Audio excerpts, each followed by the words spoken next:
Ito na yung nag-grafting natin dito sa ating magical. Ang dami niyang ugat. Ayun o. Makikita dito yung pinaka-ugat niya. Kakaputol ko lang yan dito. Ayan siya. Ayan, ito. Ito. Dito siya galing. So, meron pa akong isa. Dalawa kasi yung ginawa ko na ito. Nilagay ko sa Yakult. Nilagyan ko siya ng Coco-Pit yung nandito sa loob niya. So, successful. Ayan. Ito, hindi ko pa ito pinutol. So, ililipat ko din yan. Meron na siyang bulaklak. So, ito ilalagay na natin siya sa paso. Ayan, nandun yung paso ko. Hangin, tapos yung ipa o apa ng palay, tapos yung lupa, yung galing sa pinagsunugan ng mga dahon doon.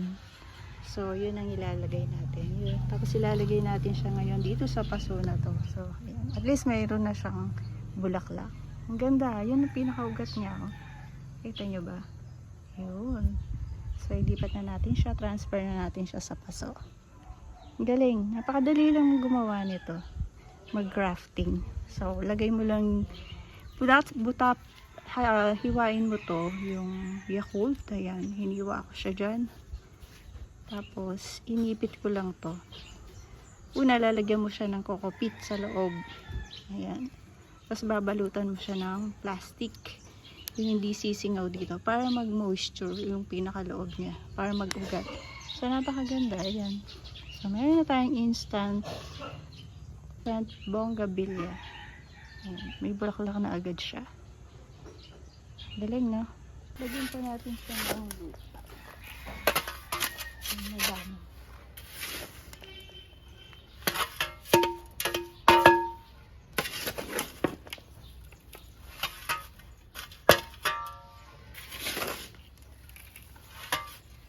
Mixture. Ito na siya. Hindi natin ito. Natin yung nasa loob. Yung ugat niya. Ayan. Nakatali talaga yan. Para mayroong moisture sa loob.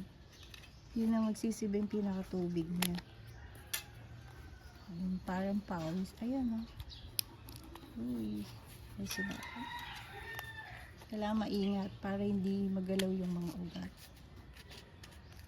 O maputol.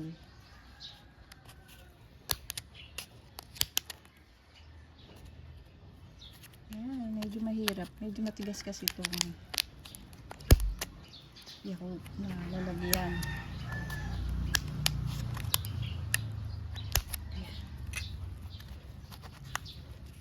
Ayun. Ito yung pinakaugat niya. Oh. Successful. Galing. Ayan. Kailangan hindi magalaw. Galing niya, oh. Diba? So, itatanim na natin siya ngayon. Dito.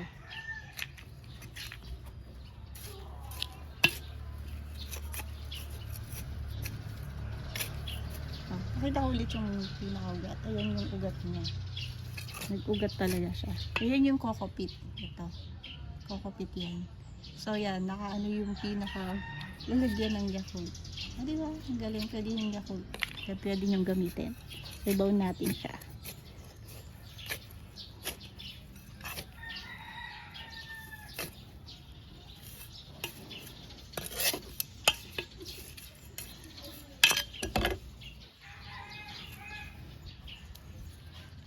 Para mas matatag, didiligan natin siya. Pero yung ilalagay ako dito, ito, mas kubados. So, lagyan natin siya ng isang maliit na dakot lang. Mas kubados, sugar. Ang palago ng ugat din yan. Haluin na lang natin sa ating kamay.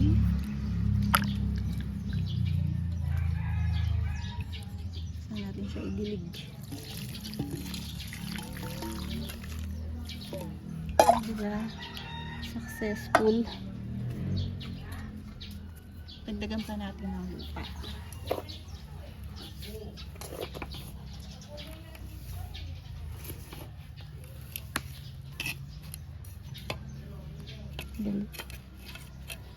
So Sa may instant, ano ka na, bonggabilya ka.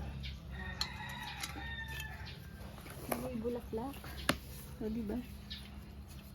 So, magta-try ulit tayo. Dun sa mga mahirap itanim. Ito yung magandang gawin niyo. Pagka medyo mahirap itanim yung bonggabilya, yung sa cutting, ito yung magandang gawin niyo. Kahit hindi yung ano ng Yakult, kahit plastic, pwede naman. Ito kasi, inano ko lang, sinubukan ko lang talaga ito. Ayan. Biniyak ko to dito, tapos inipit ko lang siya. Pag gano'n. Yun, galing no? So may instant, bonggabilya tayo. Buhay na yan, di na yan mamamatay. So yan, ilililim ko muna yan. Hindi muna natin kailangang ilagay dun sa mainit. So, sa malilim muna siya. Hanggang sa makarecover siya. So yan, successful. May mga ano siya, buds pa oh. Mga mamumulaklak pa siya. So yun lang. Pwede nyo rin gayahin yan para dumami din yung mga bonggabilya ninyo. So, kailangan basang-basa muna yung lupa niya para kumapit yung pinakaugat. So, pwede nyo rin gayahin yan. Ayan, so, yan guys. Thank you for watching.